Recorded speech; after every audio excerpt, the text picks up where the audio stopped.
ano, sa pag-graduate mo, sa ano. Pwedeng sa birthday ko. Basta ano, ready ka na. Para sa'yo. Basta ang mahalaga, jowa na tayo.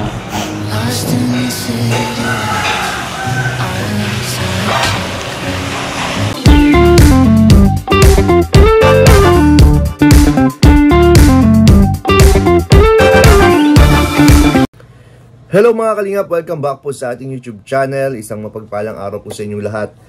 This is Kuya Nel. At ngayong araw pong ito, for today's video, ay gagawin po natin ang reaction video.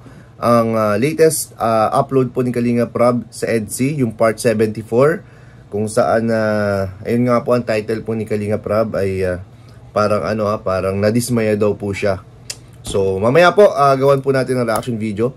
Pero bago po tayo magsimula guys, ay big shoutout muna and support po natin ang channel po ng ama ng Kalingap, si Kuya Val Santos Matubang, ni Ate Edna, Kalingap Rob, ang lahat po ng mga K-Boys, Kalingap Partners at lahat po ng Kalingap Raptors. I-support po natin silang lahat. At ngayon po mga Kalingap, bago po pala tayo magsimula ay kung hindi pa po kayo nakapag-subscribe sa ating YouTube channel ay please do subscribe and pahit na rin po yung notification bell button para lagi po kayo updated sa aking mga uploads. At ngayon guys, at ipapapanood ko po sa inyo yung kaganapan po sa part 74 and later on po gawan po natin ng reaction po natin. Panoorin po natin guys. Nakita ko sa picture. Ano masabi mo? Ang pangit nga. Bakit ganyan yung pagkagawa, no? Kaya, hindi pati sa akin nagsabi si Dr. Lab. Dapat sana nag-update sila para na i-maximize nila. Ano kasi, ang nanghinaya ko, pinaghirapan natin itong bahay na to eh. Tapos, tatakpan lang ng ganyan. Oo, kahit hindi na. Bakod na lang sana. Okay. Ang naisip ko sana, bakod ang unahin. Oo, tapos yung tindahan, ididikit lang sa bakod. Yan, maliit lang na cubicle lang na. Maliit lang sana, hindi ganyan. Kaya nga eh. Pero pag tindahan lang sana para na biyanset, magiging negosyo man lang na simple. Pero kaya pang mga yan, solusyonan? Ano na, kung dyan na yung nakapwesto. Kaya hinahan kasi ako dun sa bintana. Iba-box type na lang. Islab yan, no? Oh, hindi, kahit hindi. Firewall lang. Para siyang kwadrado lang rin yan, tapos may trusses lang sa loob. Nandito ang... Tinan mo, ba't may poste dito? Yun nga, Bira.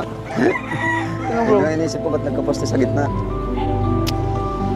Alam kong may wala gawin dito, pero di naman niya sinabi kung kailan ma-start kung anong design ang gagawin. Ano siya? Nagsabi siya. Saka, sabi mo, maggawa na tayo dahil nagang I love you ka. Arel. Nagang I love you ka dyan.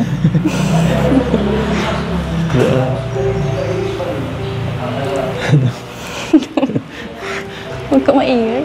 Secret lang natin yung pambira ka naman.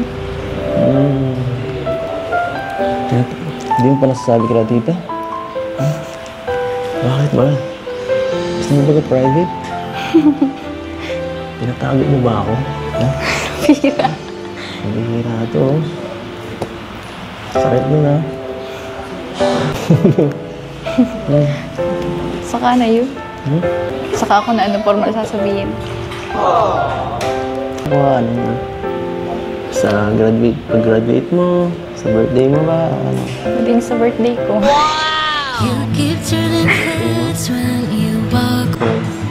Kaya hindi mo naman sila mama.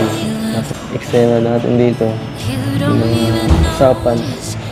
Hindi ko pinapansin yung mga sinasabi nila. Gaya na... Mga mapangasar yun eh pag napapanood yung mga vlog natin. Lang sila. Hindi ko alam. Hindi ko na lang pinapansin. Basta ano... ready ka na. Dito lang ako. Dito lang ako. Kinala mo ko na mama mo lang ano. Uy, boyfriend ko. Ganyan. Gusto mo, ngayon eh.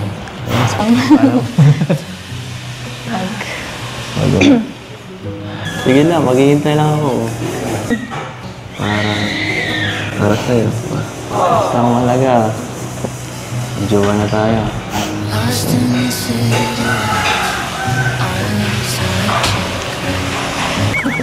Mamaya, sabihin mo. Matin tayo ng urgent delivery namin. Malaga akong available eh. Mga ikaw. Sumisira pala. Sorry na.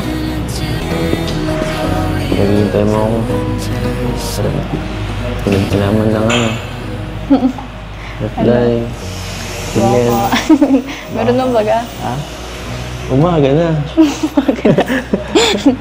So ayan mga kalingap, napanood po natin yung ilan po sa mga mahalagang kaganapan po sa part 74 ng EDSI. At dito po ay may mga ilan po tayong napansin. Some are good and some are not that good. So ito po, pero karamihan naman po is parang positive po para sa atin. So ito po, isa-isahin po natin yung mga ating napansin dito. At unahin po natin siguro yung unahin natin yung pabahay, kasi ito yung parang ito yung part na parang may nabanggit si Kalinga Prab na medyo dismayado siya. Hindi naman mismo yung bahay, kundi yung yung tindahan. May pinapagawa po kasing tindahan po kila Viancy, and medyo nagkaroon lang yata ng konting ang tawag dito, lack of communication po between doon sa nagpapabahay po at kay Kalinga Prab, So maliit na bagay lang naman yon. Siguro yun nga, nabanggit ni Kalinga Prab siguro doon sa gawa po ng matatakpan daw or baka daw masira yung maganda yung image, 'di ba? Pag nasa labas ka, kumbaga baka masira yung image ng bahay, gawa ng tindahan na pinapatayo po. Pero since nandiyan na rin naman po, almost na itayo na po yung tindahan, siguro para sa akin gandahan na lang, para hindi naman ang ganda, laki-laki ng bahay, ang ganda, tapos yung tindahan tawag dito, simple lang. Dapat siguro din maganda rin yung tindahan, and dapat yung kulay or pintura ng tindahan is nagko-compensate po dun sa kulay po ng bahay po ni Viancy, para hindi masakit sa mata, 'di ba?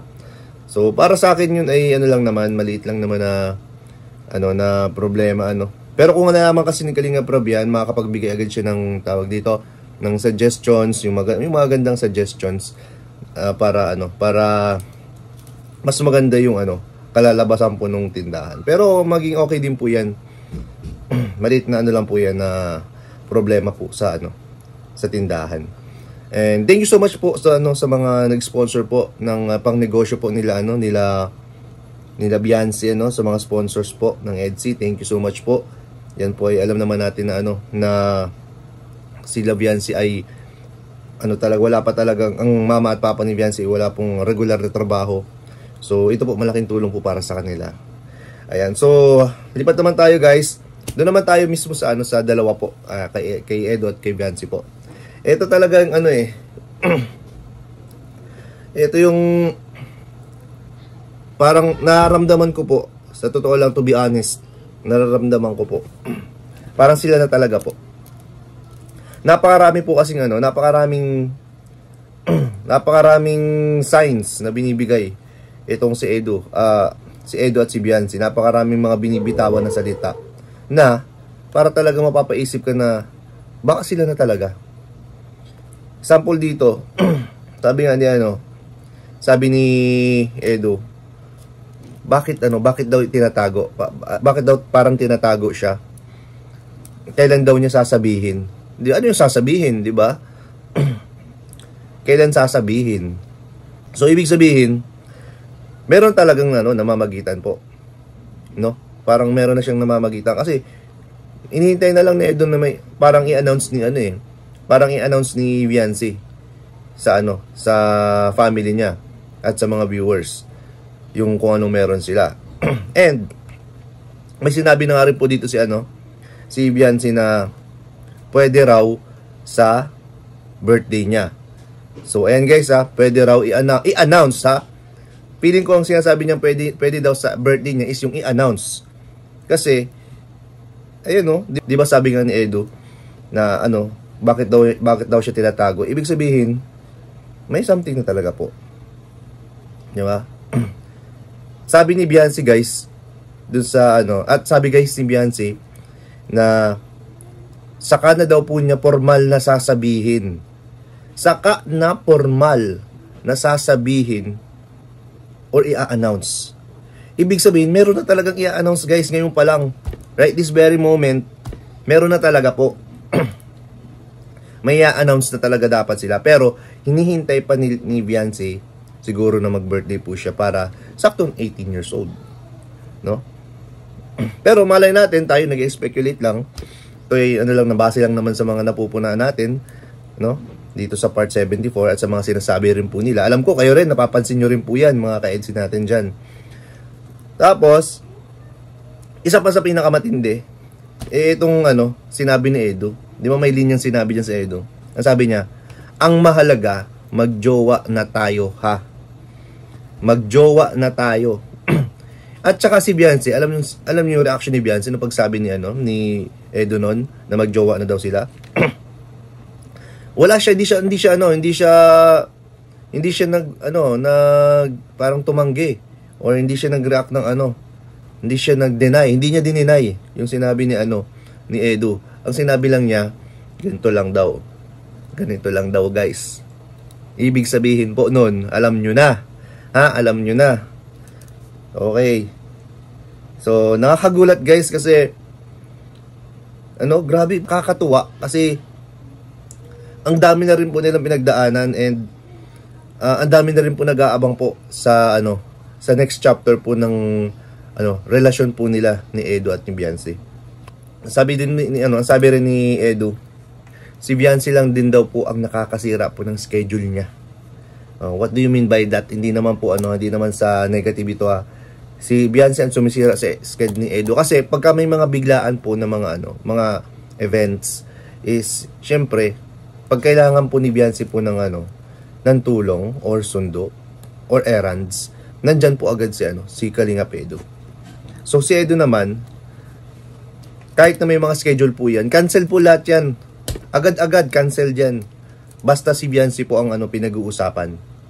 Congratulations din pala kasi umabot po ng kumita daw ng almost 40k ang EDC po sa live selling ng Velvet Box. Yan, congratulations kay Edo at kay Beyonce.